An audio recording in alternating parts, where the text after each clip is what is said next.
शांतिपूर्वक बैठ जाएं और बड़े भाव सहित श्रद्धा सहित प्रेम सहित परम पूज्य व्यास जी महाराज जी के मुखारबिंद से अमृतमयी संगीतमयी मधुरमयी श्रीमद् भागवत कथा। जय श्री राधे, जय श्री कृष्ण। ये जो ना हटा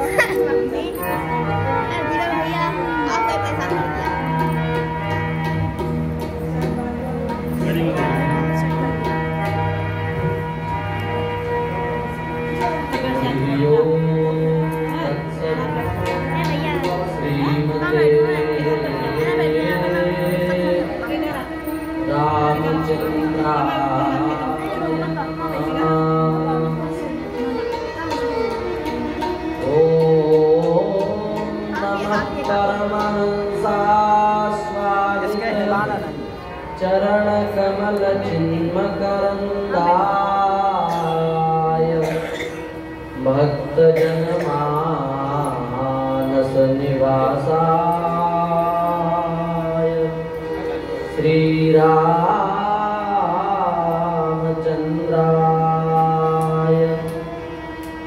वागीशायस्य वदने श्रीलक्ष्मीर्यस्य च वक्षसि यस्यास्ते हृदये संवित् तं नृसिंहमहं भजे।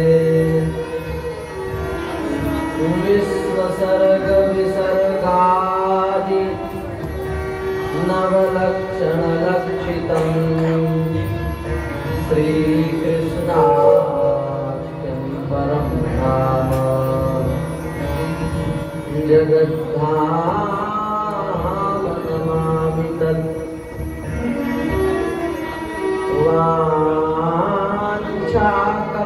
वाञ्छाकल्पतरुभ्यश्च कृपा सिन्धुभ्य एव च पतितानां पावनेभ्यो श्रीवैष्णवेभ्यो नमो नमः। प्रियं प्रव्रजन्तमनुपेतमपेतकृत्यं द्वैपायनो विरहकातर आजुहाव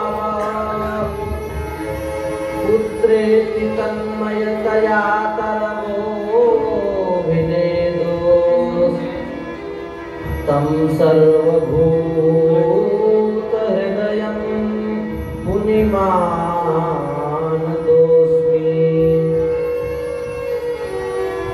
प्रहलाद नारद पराशर पुण्डरीक व्यासाम्बरीश शुक शौनक भीष्म दारुभ्याम् रुक्माङ्गदा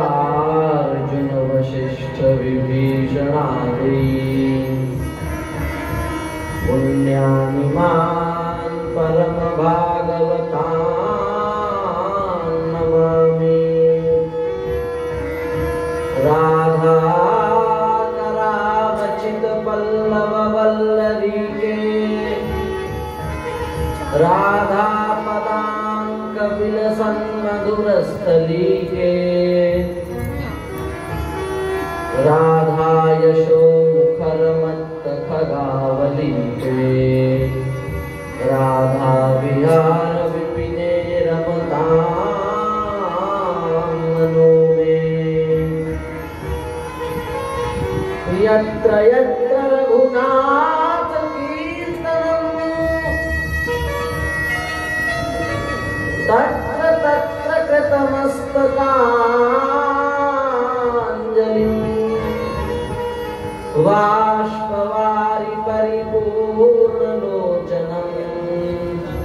मारुतिं नमत राक्षसान्तकम् नमो गोभ्यः श्रीमतीभ्यः सौरभेयीभ्यः एव च नमो ब्रह्मसुताभ्यश्च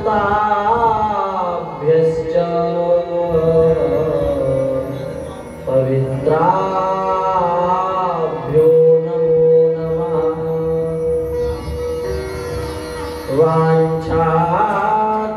वाञ्छाकल्पतरुभ्यश्च कृपा सिन्धुभ्य एव च पतितानां पावनेभ्यो श्रीवैष्णवेभ्यो नमो नमः भक्ति भक्त भगवंत गुरु चतुर नाम बपुएक इनके पद वंदन किए नाशत विघ्न अनेक संत सरग चित जगत हित जानि स्वभाव स्नेह बाल विनय सुनिकर कृपा राम चरण रति देव जय जय श्री राधा रमण जय जय नवल किशोर जय गोपी चित चोर प्रभु जय जय माखन चोर श्री वृंदावन बिहारी लाल की जय गोविंद जय जय गोपाल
भागवत महापुराण की जय हो। श्री गौ माता की जय हो। श्री दुर्गा माता की जय हो। श्री शंकर भगवान की जय हो। सब संतन की जय हो। सब भक्तन की जय हो। सब विप्रन की जय हो। जय जय श्री राधे श्याम। हर हर महादेव। निखिल हे अप्रत्यनीक अखिल कोटि ब्रह्मांड नायक परात्पर पर ब्रह्म परमेश्वर भक्त वांछा कल्पतरु भक्त वत्सल शरणागत वत्सल दीन बंधु दया सिंधु नंदनंदन श्याम सुंदर की अहिंकी अनुकंपा कृपा करुणा से हम सभी लोग जीवन का सर्वोत्कृष्ट फल, जीवन का सर्वोत्कृष्ट लाभ, सत्संग लाभ श्रीमद् भागवत कथा के माध्यम से इस संभल धाम में बैठ करके श्रवण कर रहे हैं। यह श्री ठाकुर जी की हम सबके ऊपर विशेष कृपा है। कथा की अपनी जगह अपनी महिमा तो है, पर धाम में कथा सुनी जाए तो उसका महत्व और अधिक हो जाता है। भविष्य का यह बहुत बड़ा तीर्थ स्थल है, बहुत बड़ा धाम है। विष्णु यश ब्राह्मण के घर में कल की भगवान अवतार लेकर के धर्म की रक्षा करेंगे, धर्म की स्थापना करेंगे। इस दृष्टि से यह अत्यंत पवित्र क्षेत्र है और इस अत्यंत पवित्र क्षेत्र में श्रीमद् भागवत कथा का श्रवण करने से इसकी महिमा और अधिक बढ़ गई है। कल इस बात का निवेदन किया गया कि जीवन में सर्वोत्कृष्ट उपलब्धि सत्संग है और उस सत्संग के बिना सारा जीवन व्यर्थ है। इसलिए भाव कुभाव अनख आलसहु नाम जपत मंगल दिसित सहु। भावपूर्वक किसी भी प्रकार से प्रेम से अथवा बिना प्रेम से किसी भी भाव से कथा सुनी जाए, कहीं भी सुनी जाए तो वह सद्य कल्याण करने वाली होती है। अगर हम लोग इतने अच्छे धाम में बैठ करके सुन रहे हैं और उसमें भी यह पवित्र मंदिर है, भगवान शिव श्री हनुमान जी महाराज समस्त ठाकुर जी इस कथा के साक्षी हैं। सबसे बड़े प्रेमी, सबसे बड़े भक्त कौन हैं? सबसे बड़े भक्त इस संसार में यदि कोई है तो वे हैं भगवान शिव। भगवान के सबसे बड़े भक्त भगवान शिव हैं। सांख्य दास्य वात्सल्य श्रृंगार आदि जो भक्ति के रस हैं, उन समस्त रसों में श्री शंकर भगवान का प्रवेश है। उन समस्त रसों के श्री शंकर भगवान आचार्य हैं, इसलिए वे मुख्य भक्त हैं, सबसे बड़े भक्त हैं। शंकर भगवान ने स्वयं कहा है कि जो व्यक्ति धोखे से एक बार भी भगवान के नाम का उच्चारण करता हो, किसी भी भाव से धोखे से निकल गया हो, केवल भगवान के नाम का उच्चारण कर रहा हो, एक बार जिसने भगवान के नाम का उच्चारण किया हो, हम उसको 3 बार प्रणाम करते हैं। ये भगवान शिव कह रहे हैं। नाम में जिनकी इतनी अधिक श्रद्धा हो, उनसे अधिक कोई भक्त हो सकता है? एक बार कोई व्यक्ति धोखे से भी नाम ले, उसको शंकर भगवान 3 बार प्रणाम करते हैं। अब यदि कोई व्यक्ति प्रेम से नाम का सेवन करे, उसका फल क्या होगा? शंकर भगवान उसको सब कुछ दे देंगे। तो इतने बड़े भक्त हैं भगवान शिव। एक बार नंदी पर सवार होकर के जा रहे थे पार्वती जी के साथ में, तो एक टापू आया। उस टापू पर वो उतरे और साष्टांग प्रणाम किया, 3 बार प्रणाम किया और प्रणाम करके फिर नंदी पर बैठे। पार्वती जी ने विचार किया कि यहाँ कुछ दिखा नहीं, ना तो मंदिर दिखा, ना कोई तीर्थ क्षेत्र दिखा, ना कोई संत महात्मा दिखे। इन्होंने आखिर इस टापू को प्रणाम क्यों किया? चलो कोई कारण होगा, पूछने से क्या प्रयोजन, आगे चलते हैं। आगे गए तो थोड़ा देर बाद भगवान शिव ने पुनः मिट्टी से उतरे, फिर साष्टांग लगाई, 3 बार फिर प्रणाम किया। पार्वती जी ने विचार किया कि एक बार प्रणाम कर लिया ठीक है, अब फिर दोबारा यहाँ प्रणाम किया, यहाँ पर भी कुछ नहीं है। उनके मन में सहज जिज्ञासा हुई कि ये कौन है, आखिर हम समझें तो इन्होंने क्यों प्रणाम किया, इसका कारण क्या है? तो उन्होंने भगवान शिव से पूछा, हे भगवान, यदि हम जानने के लायक हों तो आप हमें यह बताएं कि पहली बार आपने 3 बार प्रणाम किसको किया और दूसरी बार आपने 3 बार प्रणाम किसको किया? भगवान शिव मुस्कुराए और बोले, देवी, पहले स्थान पर हमने जब प्रणाम किया था वहाँ 10,000 वर्ष पूर्व एक महान भक्त हुए थे। ये उनकी भूमि है, यहाँ पर बैठ कर के उन्होंने भजन पूजन साधन किया था, इसलिए इस भूमि पर हमने उतर करके 3 बार प्रणाम किया।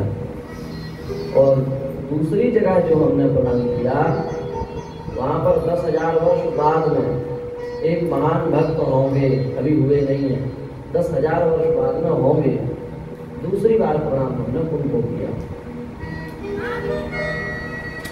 तो जिनमें इतने भगवान की प्रति भक्ति हो कि 10,000 वर्ष पहले हुए तो प्रणाम और 10,000 वर्ष बाद में होंगे तो भी प्रणाम, उनसे बड़ा भक्त और किसको कहा जा सकता है?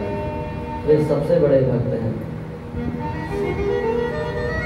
उन सबसे बड़े भक्त की साक्षी में हम लोग कथा कह सुन रहे हैं। वे सामने विराजमान हैं और वे भी इस कथा का रसपान कर रहे हैं और उनके मंगलमय सानिध्य में हम सब लोग भी भागवत कथा का रसपान कर रहे हैं। कथा सुनने का मुख्य प्रयोजन यह है कि जीव के दुख का नाश हो जाए और दुखों का नाश हो करके हम भगवान के भजन में लग जावे, हमारा कल्याण हो जावे। यही कथा सुनने का मुख्य प्रयोजन है। भगवान की रस रूपा प्रेम रूपा भक्ति हमको प्राप्त हो जावे, यही कथा सुनने का चरम उद्देश्य है। इसी बात को हमारे यहाँ एक छप्पे के रूप में, पद के रूप में कहा गया है। प्रथम सुने भागवत भक्त मुख अद्भुत वाणी, प्रथम सुने भागवत भक्त मुख अद्भुत वाणी, द्वितीय आराधे भक्ति व्यास नव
पहला चरण है, पहली सीढ़ी है।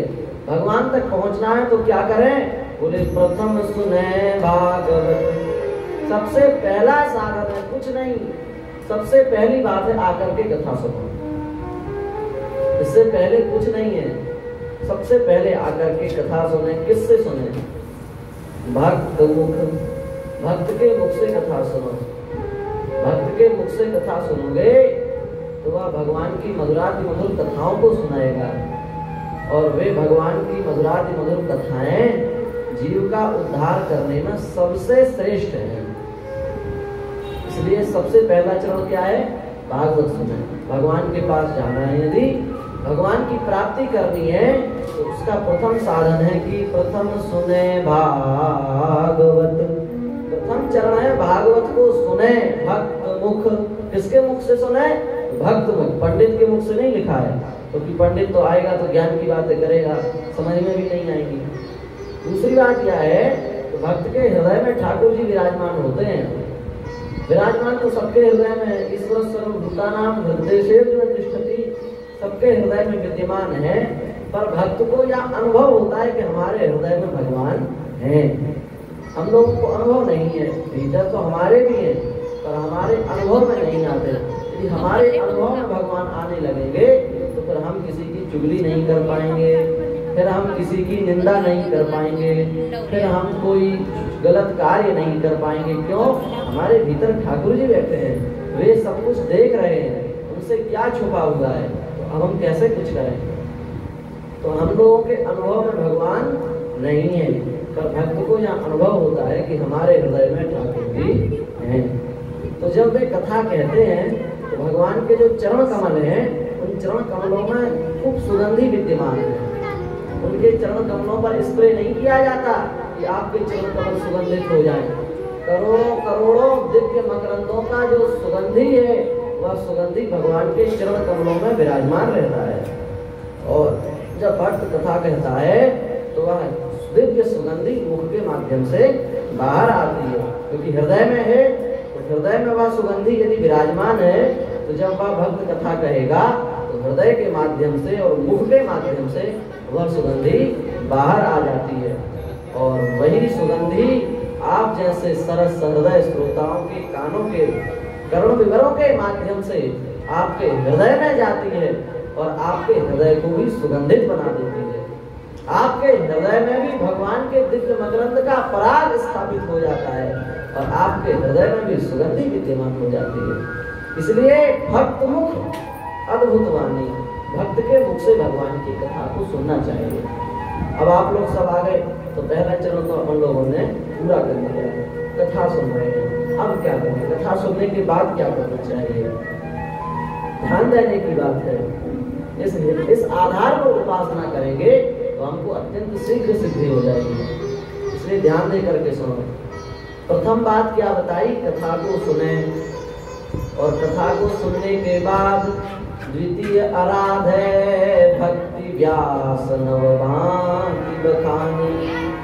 भगवान व्यास ने 9 प्रकार की भक्ति बताई। कितने प्रकार की? 9 प्रकार की। वो 9 प्रकार की भक्ति का अनुष्ठान करें। श्रवण, भगवान की कथा का श्रवण करें। कीर्तनम, भगवान की कथा का कीर्तन करें।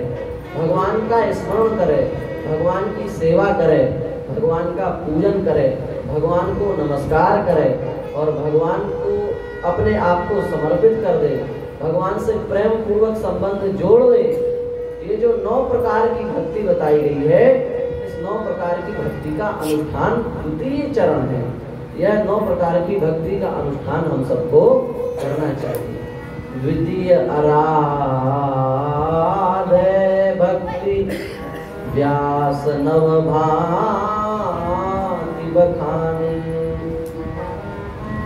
भगवान व्यास ने जो 9 प्रकार की भक्ति का निरूपण किया है, उस भक्ति का अनुष्ठान जीव को करना चाहिए।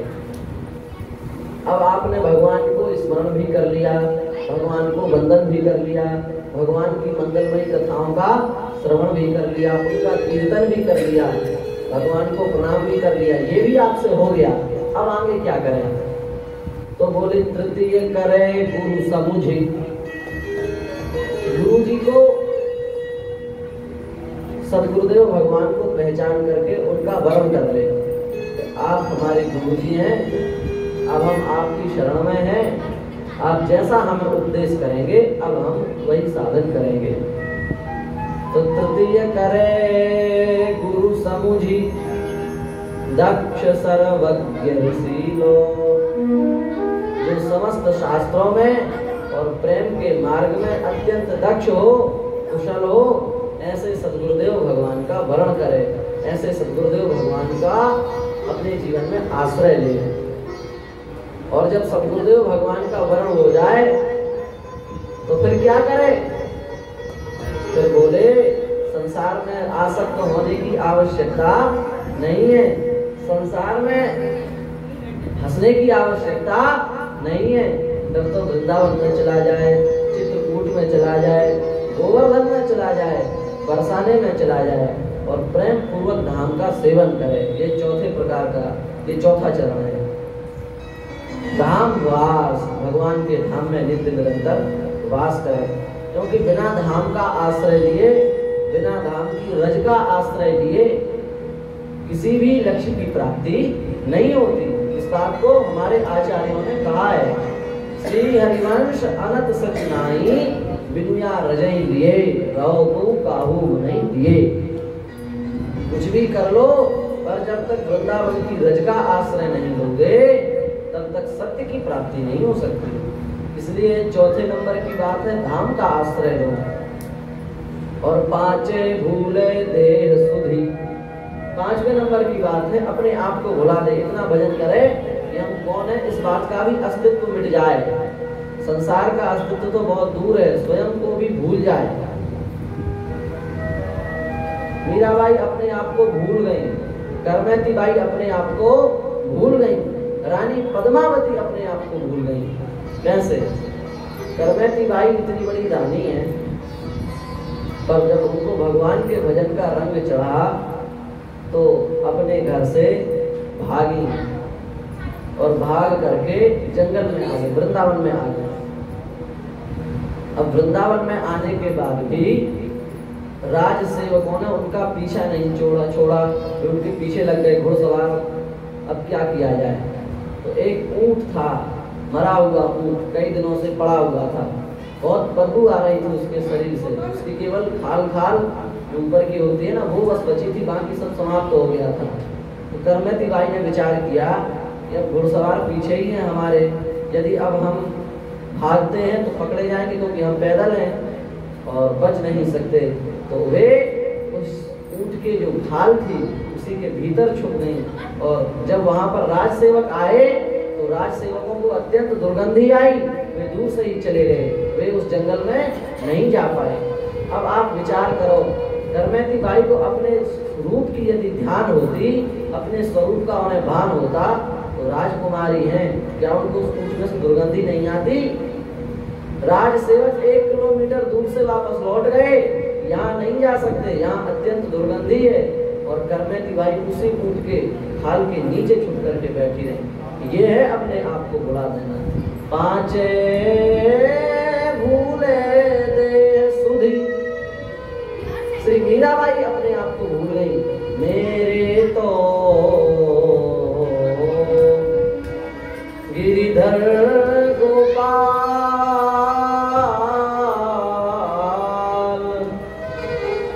दूसरों न कोई, जाके सिर मोर मुकुट मेरो पति सोई। जिसके सिर पर मोर मुकुट है हमारा तो वही पति है, संसार से हमारा नाता नहीं है।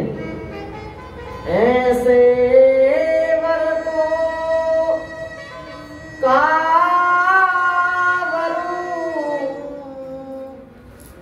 जो जन्मे मर जाय, वरू तो गिरिधर को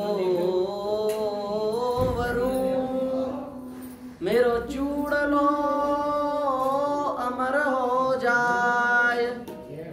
यह बात मीराबाई ने कही। क्यों कही? क्योंकि उन्हें अपने शरीर की, इस संसार की विस्मृति हो गई। और जब शरीर संसार की विस्मृति हो गई तो उन्हें वह स्थिति प्राप्त हुई कि उन्हें अपने शरीर का आभास नहीं रहा।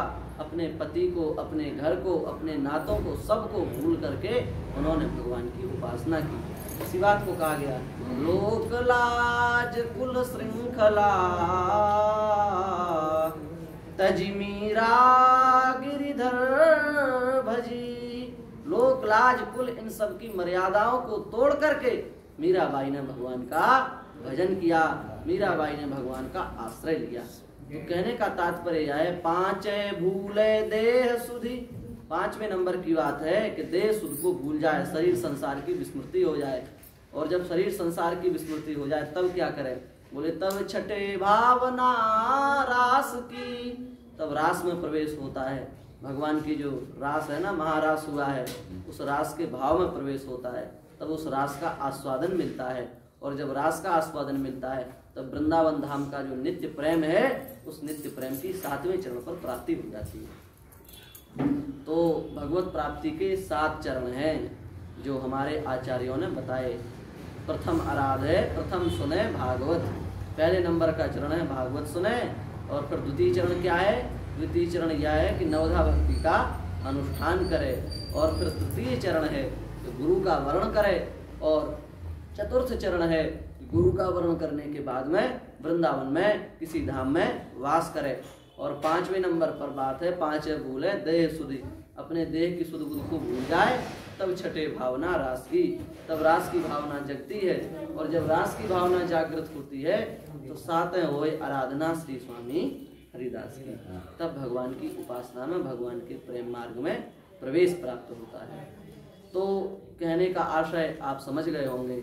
कहने का तात्पर्य केवल इतना है कि जीव को भगवान की ओर अग्रसर करने का प्रथम साधन कथा है। और कथा के माध्यम से ही जीव भगवान की ओर अग्रसर हो सकता है। और जब जीव भगवान की ओर अग्रसर होगा तभी जीव कथा सुनने आएगा। और जब कथा सुनने आएगा धीरे धीरे भगवान की जो मधुराति मधुर कथाएं हैं वे उसके कर्ण विवर के माध्यम से हृदय के भीतर आ जाएंगी। और जब वे मंगलमयी कथाएं हृदय के भीतर आ जाएंगी तब फिर धीरे धीरे भगवान की नाम रूप लीला धाम में प्रेम हो जाएगा। और नाम रूप लीला धाम का आश्रय लेने से भगवान के प्रेम का प्रसार हो जाएगा। भगवान का जो प्रेम मार्ग है उसकी प्राप्ति हो जाएगी। तो ऐसी दिव्य कथा की महिमा है। और उस कथा का जो महात्म्य है वह महात्म्य, उस महात्म्य की क्या महिमा है, भागवत कथा सुनने की क्या महिमा है, उस महात्म्य की चर्चा हम सबको करनी है।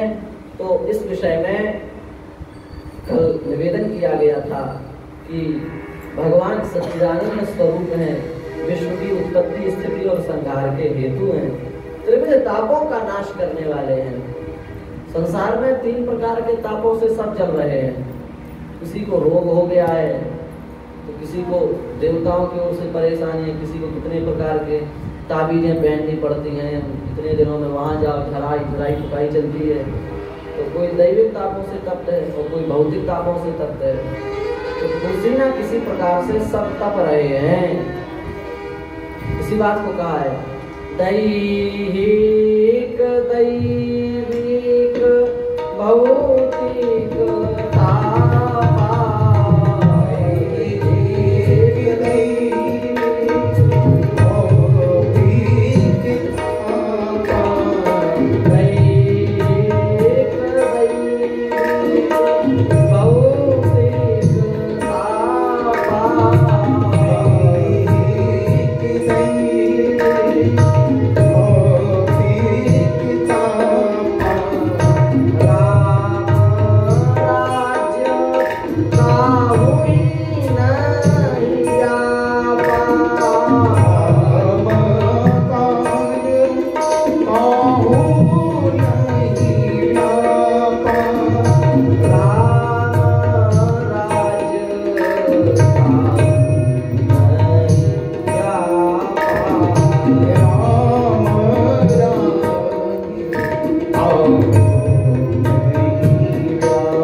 मान लो किसी विशेष प्रारब्ध के कारण कोई कर्म का फल हमें भोगना भी पड़ जाए तो भगवान उसका कष्ट हमें सहन नहीं होने देते।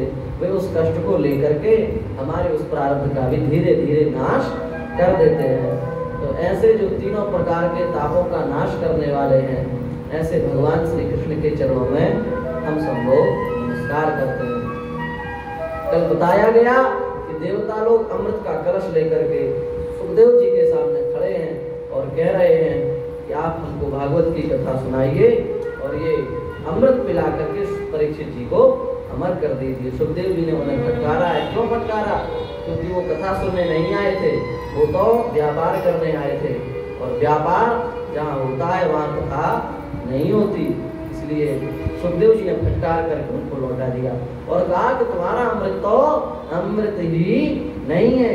और हमने बताया था ना कल कि सब अमृत बातों का बात, अमृत है संतन के पास, अमृत दरिया कथा अनंत, जाको पी के अमर भये संत।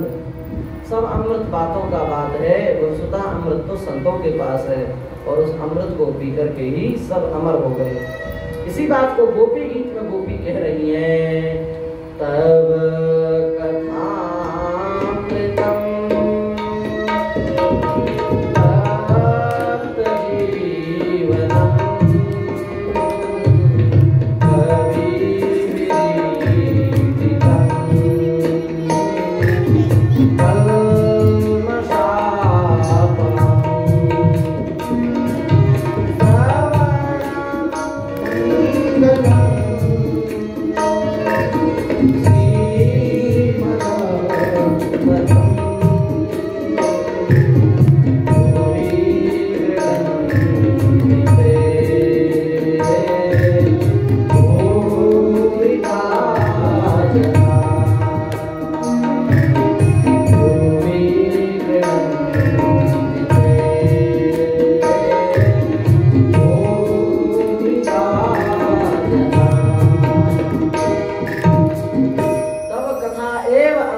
अमृत है और कोई अमृत अमृत नहीं है। अमृत तो केवल बातों का बात है, आपकी कथा ही वस्तुतः अमृत है।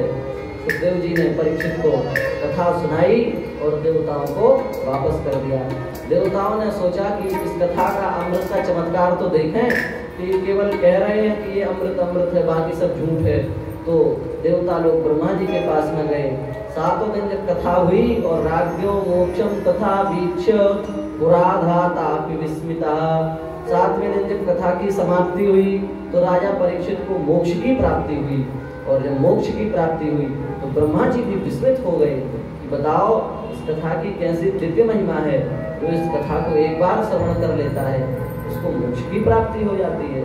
उन्होंने सारे वेद पुराण उपनिषदों को एक तरफ रखा और श्रीमद् भागवत को दूसरे तराजू पर रखा, और जब तौल करके देखा तो श्रीमद् भागवत का पल्ला सबके ऊपर भारी पड़ गया। अकेला श्रीमद् भागवत कलयुग में कल्याण करने वाला है, ऐसी श्रीमद् भागवत की दिव्य महिमा है। और सूत जी महाराज कह रहे हैं कि हे शौनकादि ऋषियों, सप्ताह के रूप में श्रीमद् भागवत की कथा शौनकादि ऋषियों ने भगवान नारद को सुनाई थी। तो शौनकादि ऋषियों ने प्रश्न किया कि नारद जी तो टिकने वाले हैं नहीं, नारद जी को तो दक्ष प्रजापति का श्राप है कि एक जगह रुकते नहीं है, क्योंकि नारद जी ने दक्ष प्रजापति के लड़कों को सबके सब बाबा जी बना दिए। दक्ष प्रजापति ने कहा कि महाराज हम संतान उत्पन्न करते हैं और आप सबको बाबा बना देते हैं सत्संग सुना सुना करके, तो हम आपको श्राप देते हैं कि आप एक जगह टिकेंगे ही नहीं। जब टिकेंगे ही नहीं तो सत्संग नहीं होगा, और सत्संग नहीं होगा तो बाबा जी नहीं बनेंगे। श्री वृंदावन बिहारी लाल की जय। तो नारद जी को तो श्राप है, फिर ये 7 दिन कैसे रुक गए और शौनकादि ऋषियों से इनकी भेंट कैसे हो गई, इसका क्या प्रसंग है जरा आप बताओ। तो सूत जी महाराज परम प्रसन्न होकर के बता रहे हैं कि एक बार नारद महर्षि नारद पृथ्वी लोक पर आए, और पृथ्वी लोक में आने का मुख्य प्रयोजन यही था कि पृथ्वी लोक का हम भ्रमण करें। तो उन्होंने सब तीर्थों का भ्रमण किया, और सब तीर्थों का भ्रमण करने के बाद उन्होंने देखा कि कलयुग का अत्यंत प्रबल प्रकोप हो चुका है। उन्होंने सब तीर्थ घूमे, और सब तीर्थों में भ्रमण करने के बाद में उन्होंने यही देखा कि सब जगह कलयुग का प्रकोप हो गया है, कहीं पर भी शांति नहीं है, सब जगह क्लेश ही क्लेश है, किसी भी स्थान पर शांति का अनुभव नहीं हो रहा है। और बड़ी प्यारी बात है, लोग कलयुग के कैसे हो गए हैं, बड़ी अच्छी बात है। कलियुगी लोगों में 4 दोष आ गए हैं। नारद जी बता रहे हैं कलियुगी लोगों में हमने 4 प्रकार के दोष देखे हैं। आप विचार करके देख लो, यदि ये 4 प्रकार के दोष आप में भी हैं तो आप लोग भी कलियुगी प्राणी ही कहे जाएंगे। इसलिए ये 4 प्रकार के दोष हमारे भीतर नहीं होने चाहिए।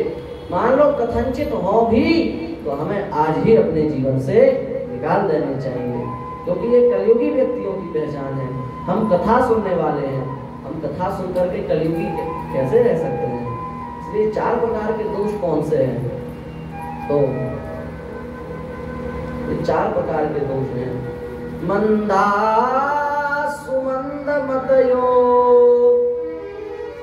मंद भाग्या युपद्रुता।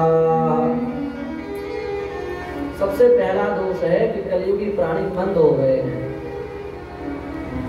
मंद माने क्या होता है? मंद शब्द का अर्थ है अलसाह। मंद माने आलस्य हो, आलस्य आ गया जीवन में, है कि नहीं? आलस्य हम सबके जीवन में, कथा सुनने में आलस्य, सत्संग सुनने में आलस्य, 10 माला करो तो वो माला में भी आलस्य, सब जगह आलस्य। पर आलस्य कहाँ है? भजन में आलस्य है, भोजन में आलस्य नहीं है। ये मत समझ लेना कि भोजन में भी आलस्य, भोजन में तो पहली प्राथमिकता हमारी है। कथा सुनने में आलस्य है। हाँ, राम नाम के आलसी, भोजन के होशियार, तुलसी ऐसे धर्म को बार बार धिक्कार। राम नाम के आलसी हैं, भोजन के तो होशियार हैं। ये बस समझ लेना कि भोजन के भी आलसी हैं, भोजन में तो परम चतुर हैं, पर राम नाम के ही आलसी हैं। तो आलस्य जो है यह जीवन का सबसे बड़ा शत्रु है। और एक छोटा सा दृष्टांत देकर के समझाते हैं।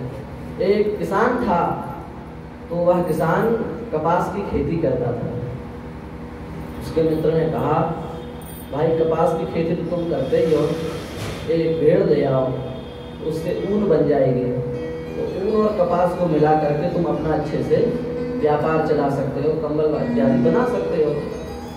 उस मित्र की बात सुन करके वह किसान भेड़ खरीद लाया। भेड़ खरीद लाया और भेड़ खरीद करके खुला छोड़ दिया उसने, बांध नहीं पाया, बांधना भूल गया। तो भेड़ ने पूरी कपास चर ली, पूरी कपास भेड़ खा गया। तो भेड़ आया किस लिए था? भेड़ आया इसलिए था कि कपास और भेड़ के जो ऊन है उसकी सहायता से कंबल बनाए जाएंगे और कंबल बना करके फिर व्यापार की वृद्धि होगी। पर व्यापार की वृद्धि तो हुई नहीं, व्यापार जो चल रहा था वो भी बंद हो गया, क्योंकि भेड़ को खुला छोड़ दिया तो वो पूरी कपास खा गई, और कपास खा गई तो व्यापार बंद हो गया।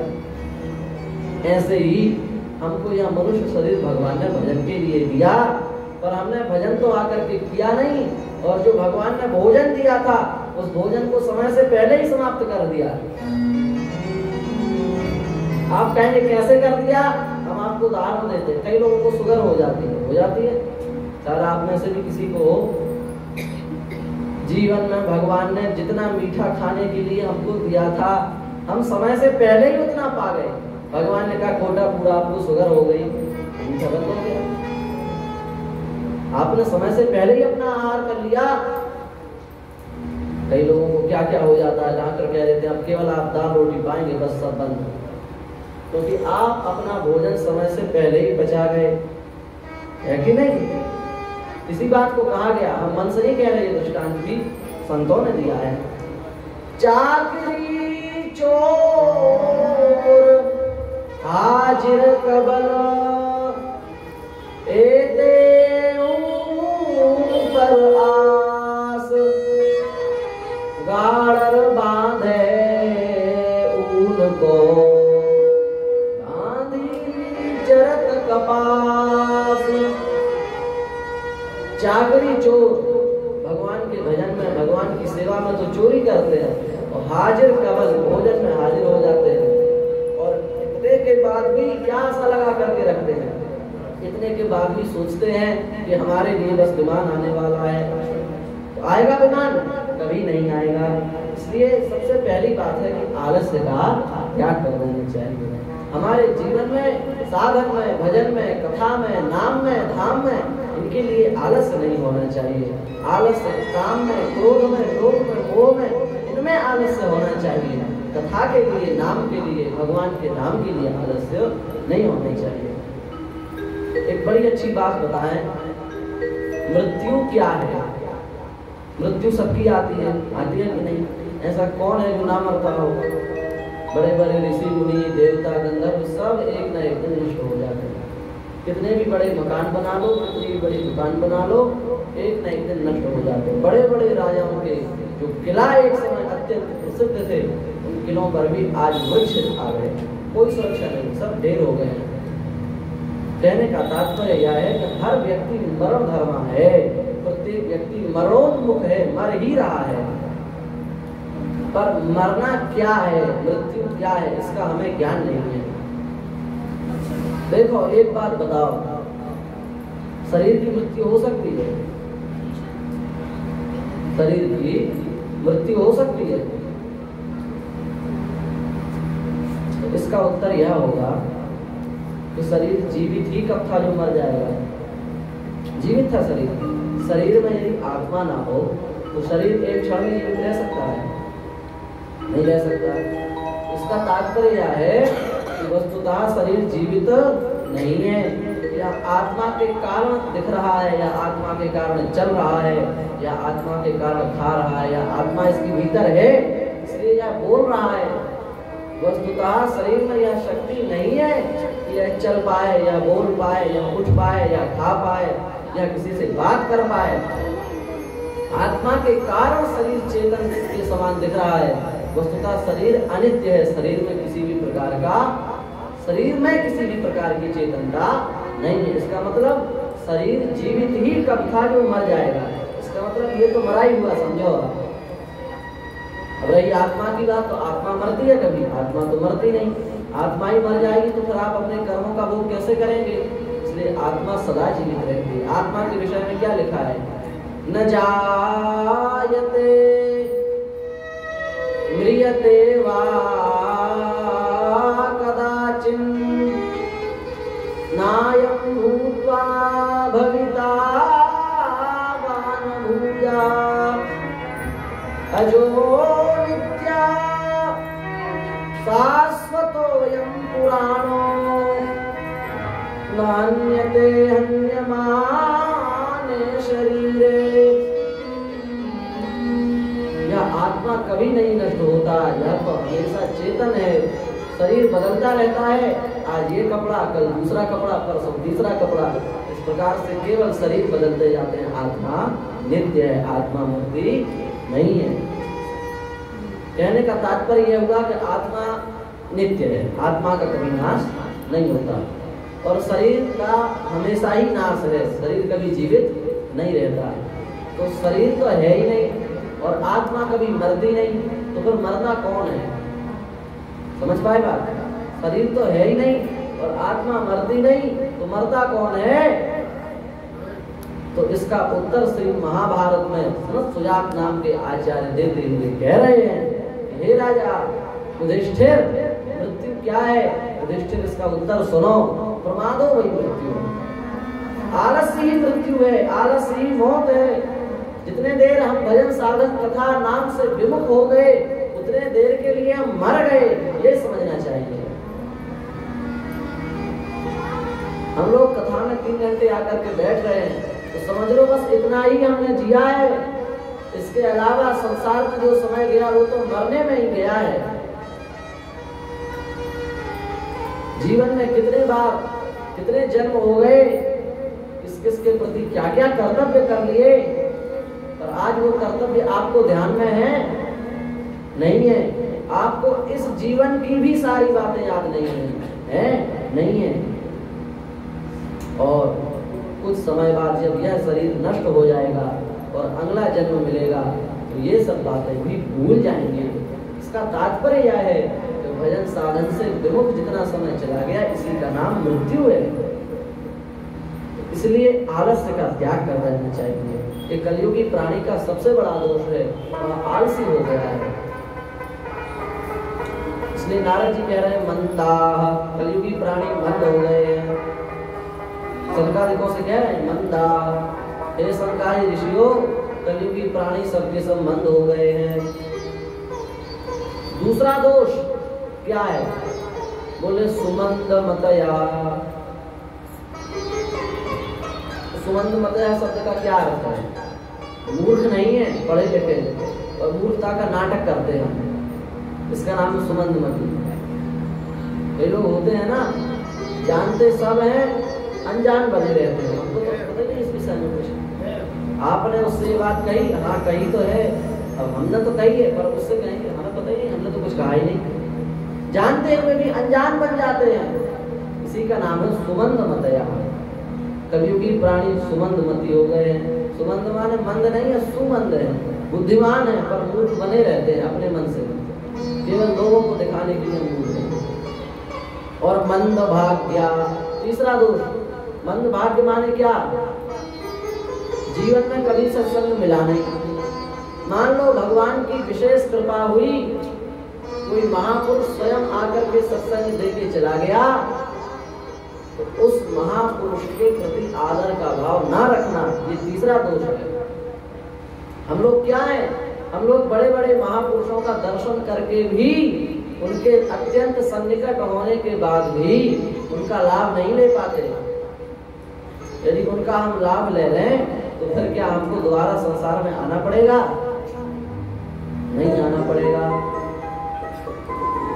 तीसरा दोष मंद भाग्य है। अच्छे से अच्छे महापुरुषों के पास में रहकर भी हमारे आचरण नहीं सुधरते, अच्छे से अच्छे संत की कथा सुनने के बाद भी हमारे जीवन में परिवर्तन नहीं आता। यही है मंद भाग्य, हमारा भाग्य ही मंद है।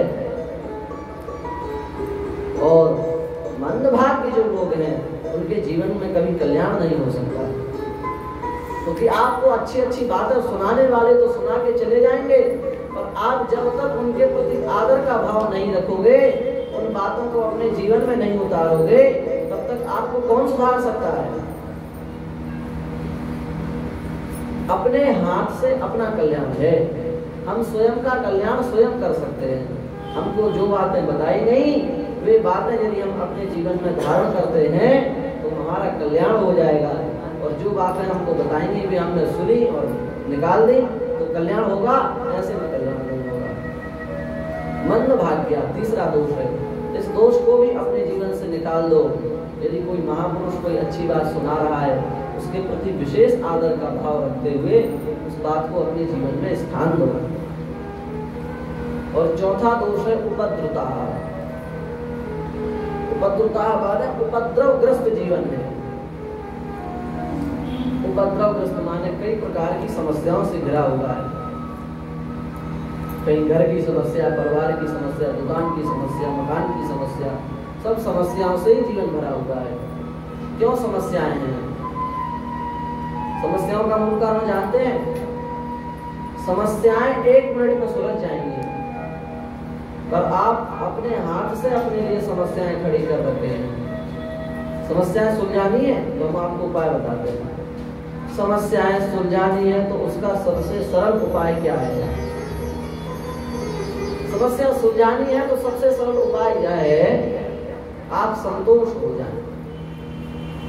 आपको जो मिला है आप उतने में ही संतुष्ट हो जाएं, आपकी सारी समस्याएं सुलझ जाएंगी। हमें संतोष नहीं है, संतोष ना होना यही सबसे बड़ी समस्या है।